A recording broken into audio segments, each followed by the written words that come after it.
Hello and good morning, everyone. It is quite a dreary day here in Salisbury. It's supposed to be raining pretty much all day, off and on, so we'll see how the lighting situation treats us today. Hi, if you are new around here, hello! I am Viviana Simos. I'm a researcher and a writer, and today we're going to be focusing a lot more on the research side of things. A couple of weeks ago for you, maybe about 2 weeks ago for me, I did what I called a book day, where I went and bought a load of books in the horror genre in order to get new creative fiction input into my brain waves, because I've been reading so much mystery. Just a ridiculous amount of mystery. It was starting to feel stale to me, so I needed influx of new. And I didn't talk much about my nonfiction at the time, and that's because I was still sorting out a little bit of what I wanted to do. But today's nonfiction day. Yay! So, a couple of things for today. The first of which is that I kind of wanted to take today half to help me, selfishly. That's what this is all about. And the second one was more also to demonstrate a little bit as to how I do research. Now, granted, I think how I do research probably isn't that different than how other people do research, but maybe, I don't know. I've never really had detailed conversations about people's processes before. Yeah, I just thought maybe that would be something that you're interested in. If not, it's not going to be a huge part of it. I'm not going to be doing like screen grabs or something from my computer. I might set up the camera to see my computer screen, but that's kind of the extent of it. Okay, so let's talk about the specific remit of what I'm doing today. I don't want to kind of come in with a very specific research question because I don't want to bound myself off immediately. I kind of want to go in very open-minded, very free-flowy, because that's what this is. However, I can't go in with no idea of what I'm doing because there's a whole world out there of research, and if I don't put something in place, then where do I even start, let alone web out from? What I'm going to be doing is actually returning to form. My original research project when I was doing my PhD was the Slender Man and creepypastas, and I really love monsters, and I haven't spent a lot of time with monsters lately, and I really want to. I really want to return. I think the big thing for me for today, and I'm kind of fascinated to see how much I can get into that, is during the Cosplay book, I found this really fascinating sub-discipline of folklore studies called Bodylore. And Bodylore is all about the way that bodies can also communicate stories and how they are means through which communication can happen. And which was very useful for the Cosplay book, as you can imagine. But I haven't spent much more time with it since the Cosplay book, and I focused a lot more on dress and how dress works. And I kind of want to spend more time on it. So I think this is where we're going, right? Let's kind of pull all these desperate threads together, and let me tell you the particular interests that I have that I think we're going to be exploring today. And I have been talking for way too fucking long. I'm probably going to be editing a lot of this out, so hopefully this isn't as long when you're watching it. But basically, here's what I'm thinking of doing. I am thinking of exploring the dimensions of monsters and monster studies and their discipline with anthropology. I am an anthropologist, so of course, anthropology isn't the most engaged with monster studies as its own discipline, so I might have to do a little bit of hunting, although there are a couple of books that got published that were edited volumes. Anyway, I think I need to look a little bit more into the anthropology of it all, but I think I'm primarily interested in how the body can communicate these things, what that has to do with monster studies, what anthropology can contribute to connecting the two worlds of body lore and monster studies. I don't really know where that's going to go. I don't really know what I'm doing with that, but I think that's something that I would be really interested in finding out, is how to kind of tie these different things together. So that's, I think, what I'm doing. and I talked for a long time.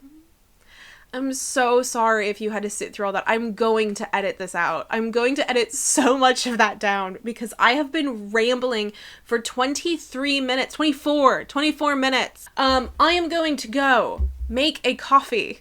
That's what we're going to do. We're going to make a coffee.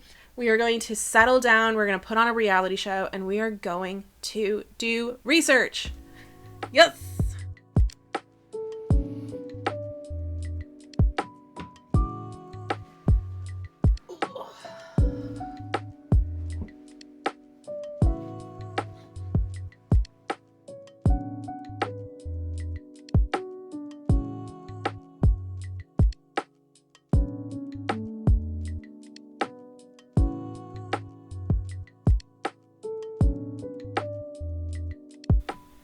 So I thought I would explain a little bit as to what I'm doing here as you watch me in kind of a fast motion actually do it. But basically what I'm doing is I'm doing a really quick glance through of Google Scholar, which is where I tend to start.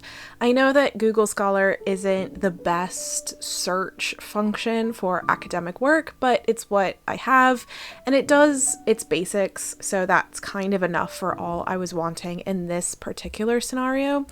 I'm just starting, it's a good starting point. So I used a couple of kind of big time search terms looking at disciplinary connections. So anthropology and monster studies, as well as bodylore and monsters. I think I started with bodylore and monsters first and then moved on to the other one.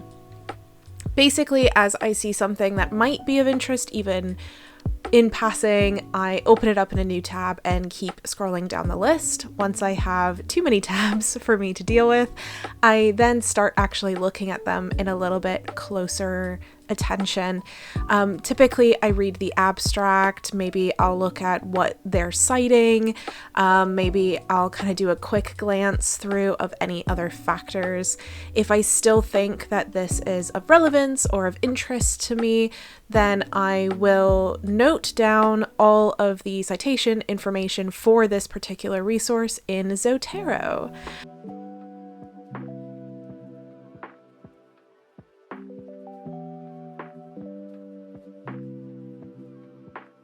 So I use Zotero. Zotero is a citation management software for those of you who aren't sure of what it is, but basically you can store all of the information about particular resources that you are using, and you can put them into little collection folders for each project that you are working on, and then at the end you can generate a bibliography or any particular in-text citation using whichever citation you are following.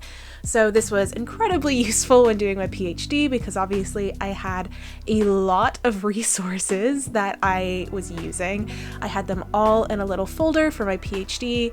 At the end of everything, all I needed to do was generate bibliography and paste it into my PhD at the end, and bam, I had many pages of a bibliography that I did not have to manually type out. It's amazing.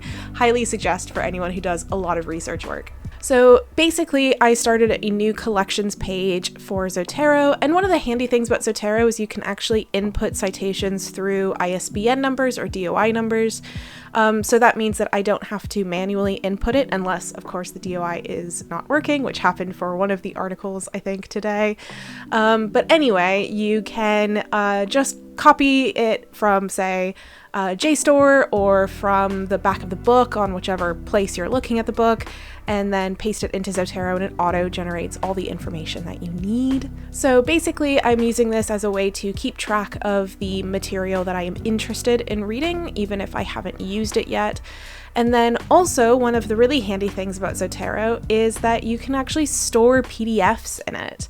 So I have attached PDFs of the exact thing that I am referencing, so the article or an ebook version of the book or a book chapter if it's a book chapter, and I basically attach it to the entry in Zotero, and That means that all I have to do is click on the entry and the PDF is there, as well as any notes that I might want to take. So I've started using Zotero in order to manage my note taking, as well as to hold all the PDFs in one space. I didn't do this during my PhD and I highly regret it. I really wish I had.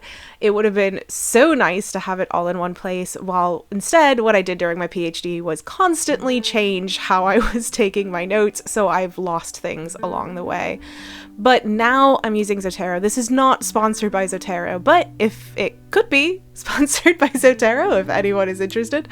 But yeah, I just highly recommend it for anyone that does a lot of research work. I find it particularly useful. Even if all you're using it for is bibliography generation, it's totally worth it. So at this stage, I'm not doing any actual reading, other than obviously all of the reading that I have to do in order to be sure that it is of relevance or of interest to me. This is purely just to sort through the vast majority of things that are out there in the world and start finding the things that are of particular relevance to me and of what I am interested in. Okay, yeah. This is where I'm at right now. I just finished my coffee, so I figured this would be a good stopping point. I found, so all of these are the material that I recently found on this trip into the world of research. And basically I have 16 things that I found that I want to read.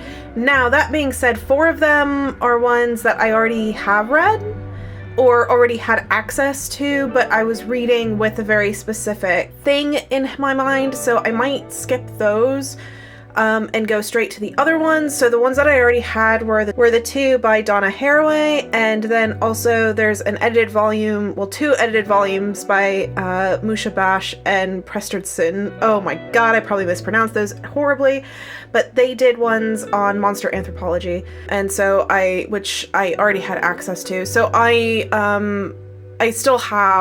didn't read the one from 2021. So the second one I'm probably going to read that, but that first one probably not. But I might give it another quick look when I have the time. What the fuck else am I doing?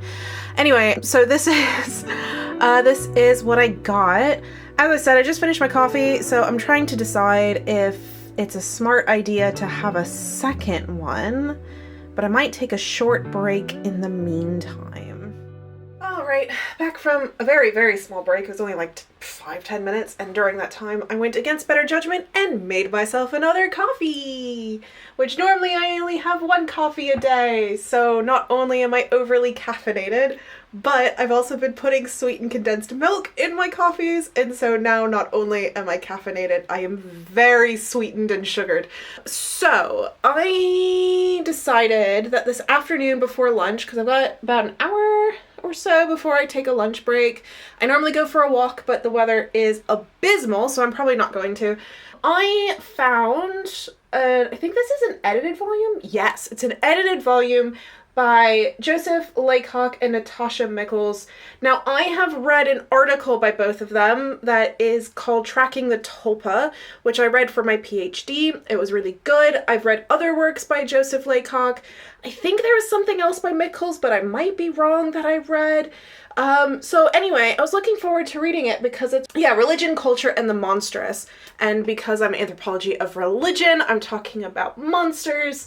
I think it might be a good starting point. So that's what we're gonna do, and this stand is heavier than I thought it was going to be. So, let's go ahead and get started.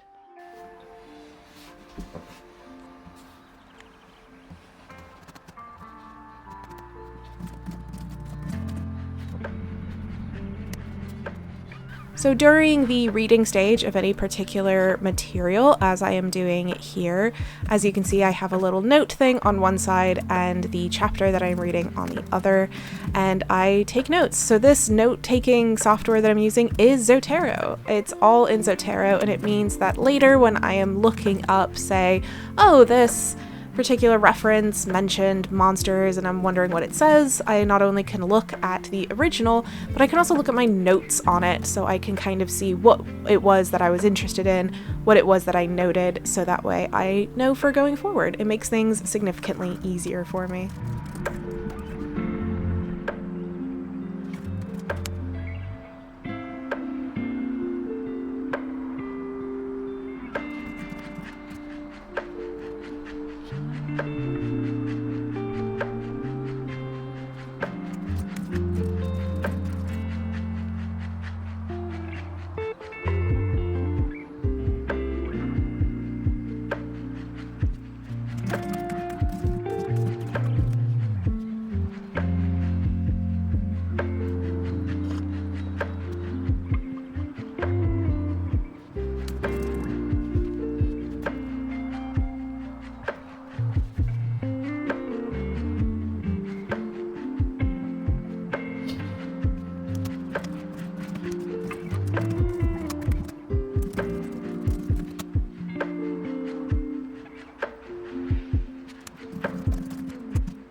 Good afternoon. I just finished lunch and was kind of mulling over some of the stuff that I did before lunch. I read the introductory chapter to that edited volume on religion and monsters, and I really loved it. I mean, I think it came out in like 2019 or 2020, so I wouldn't have been able to read it for my PhD, but I really wish it had been out before that, because I think it would have been so good to read and feel, just not necessarily for the citation, but more for the confidence that what I was doing was beneficial for other people in religious studies. And so, yeah, anyway, I was going to read another article, but I think what I'd rather do is spend time with the chapter that I just read and look over some of their citations, and also see if I can find anyone else who has cited them and start kind of spiraling out. So often when you're doing research, what you'll do is you'll start with a particular like key item, key reading, and then you'll kind of start spiraling out from there. So what have they cited and who has cited them? And you'll start kind of growing a web of information and references and useful theoretical things to think with from there. So while I have another 15 things that I could read, I see those as 15 other starting points. And this starting point, I think I'm happy with settling with right now. So I'm going to kind of start spiraling out from there and maybe gather a couple more things that I can then put on the to-read list to go from that. So that's what we're going to do before I have to call it quits for the day. This is very precariously balanced. Oh God. I hope you don't fall, camera. Well, we're going to find out. Only so much we can do.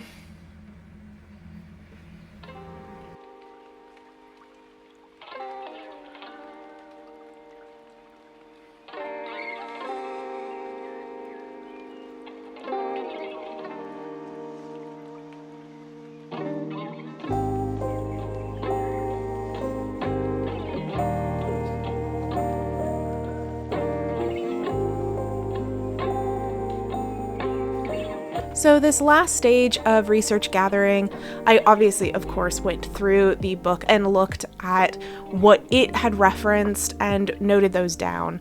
As you can tell, I am noting it down in a notebook rather than in Zotero. This is because I'm not sure whether or not I want to read these materials yet. I'm not really sure how relevant they're going to be or whether I even want to use them. Sometimes it's just if my particular interest is in what, say, these particular authors are saying and not necessarily what the people they're citing are saying, then there's really no point in going back and reading it unless I want to get broader context. But I'm familiar mostly with a lot of the people that these authors mentioned, and so I don't really know how much I need to either go back and reread these materials or find the 2 or 3 people I wasn't as familiar with. However, that being said, it's really useful to have these notes somewhere, because if I ever feel like I'm stuck or I don't know how else to spiral out, then I can look at this list and go, oh, actually, that person did mention something kind of fascinating. Maybe not necessarily read them, although definitely will, but then also see who has referenced that one and kind of continue the spiraling out from one of these. So it is handy to have as reference for future, but maybe not necessarily the immediate future, which is why it's in a notebook rather than in Zotero. Am using Google Scholar for a section of it, but only for one part. I do have to say that as much as Google Scholar isn't the best, one of my favorite tools that it has is the fact that you can look at what has cited what you are looking for. So I basically searched the article or the book chapter that I had just read. It came up because obviously it came up, but that's how I found it in the first place. And then it has underneath the entry cited by with a number. So I was able to click on that and it showed me a bunch of other people who have cited that particular work. So I can see what other people have thought about it, what they're using it for, things like that. Unfortunately, this was a relatively new piece. It had come out in 2021. So there wasn't a huge amount of citations on it yet, so nothing was really that relevant, but this is often an incredibly useful tool to figure out what has been happening since it was published with it, rather than looking at only what it has referenced. Alright, I probably could time-wise manage like another article being read or something, but I don't think my brain can do it right now. I've got a lot of different thoughts going on, and I want time to like dwell on them before I jump to the next piece of reading. So mostly today was actually grabbing the reading materials. I find it important to do those in big bursts. I know that not everyone does, but that's the way that I like to do research, because some days I'm in the mood to find things, and some days I'm in the mood to just sit down and read. It's always annoying when you're in the mood to just sit down and learn something and read and annotate, and you have to go and spend an hour trying to find something. It's just, it kind of takes it out of you. So I like to have everything lined up. So I've got the new collections page in my Zotero. It's all full of things to read and go through. I only read one thing today because I was much more in the mood of gathering. I was much more in that mood than I was in the mood to read.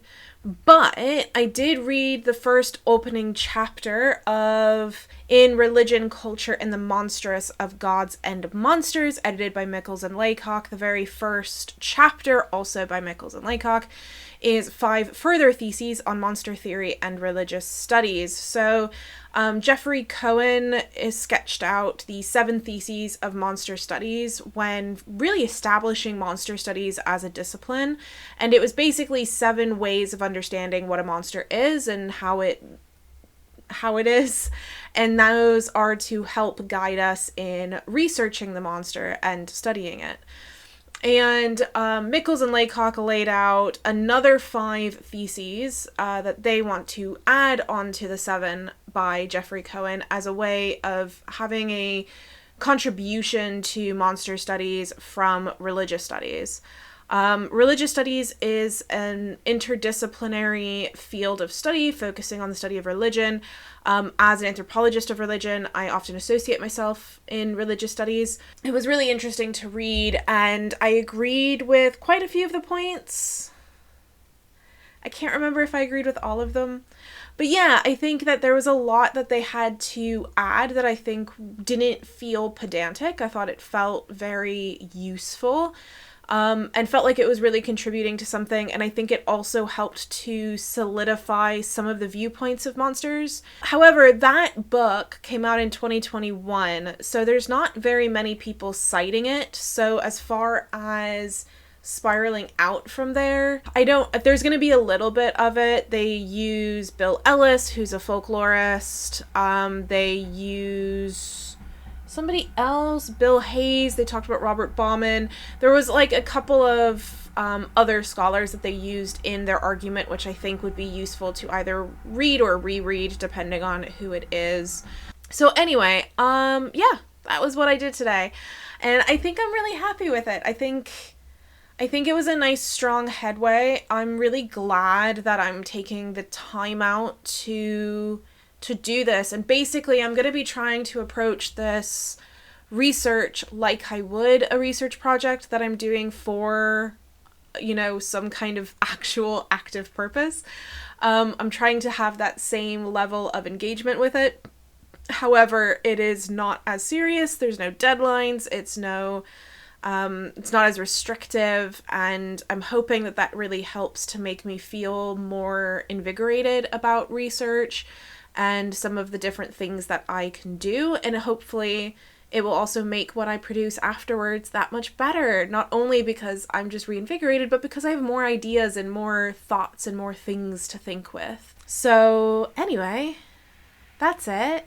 So thank you for coming with me on this nice little research day, new input research day. And maybe next time I'll bring you along as well and we can keep exploring monsters, anthropology, and Bodylore together. I'm kind of excited about it. We'll see how much I actually film it because this is partly for me. So that was a nice little glimpse into the things that I'm reading and the things that I'm engaging with, and also learning a little bit about how I do research, book research, I should stress. This was a book research day, not a field research day. Those are two very different things. So this was a book research day. And I hope that you had fun and learned something. Let me know if you're researching anything in particular in the comment section below. I always like to hear it. And I will see you in the next video. Bye!